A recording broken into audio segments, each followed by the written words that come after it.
অগ্নি কথাকে প্রপোজ করলো আজকে। প্রথমে কথার চারিপাশে ফুল ছড়িয়ে দেয় এবং তারপর একটি গোলাপ ফুল নিয়ে হাঁটু গেড়ে বসে কথাকে বলে, আমি তোকে ভালোবাসি, আমি সারা জীবন তোর সাথে থাকতে চাই বলে তার হাতে ফুল তুলে দেয়। কথাও এবং অগ্নি দুজনেই খুব ক্লোজলি আসে এবং কথাও সেই ফুল হাতে নেয়। তারপর অগ্নি কথার গালে হাত শুয়ে দেয় এবং তারপর দুজনে খুব ক্লোজড হয়।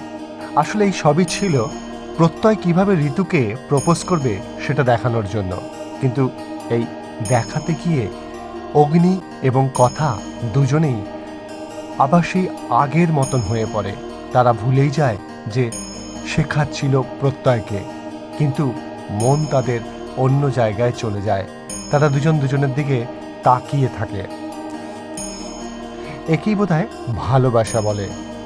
অগ্নি প্রচণ্ড ভালোবাসে কথাকে, কথা তো ভালোবাসেই অগ্নিকে। আসলে অভিমান একটা কোথায় গিয়ে তাদের আটকে দিয়েছে, দুজনকে একটা দূরত্ব বাড়িয়ে দিয়েছে। সেই দূরত্ব খুব শিগগির হয়তো ঘুচে যাবে। তাই কি বাড়িতে আসছে প্রত্যয়ের বিয়ে? সমস্ত খবরের আপডেট পেতে দেখতে থাকুন বিনি পয়সায় বিনোদন।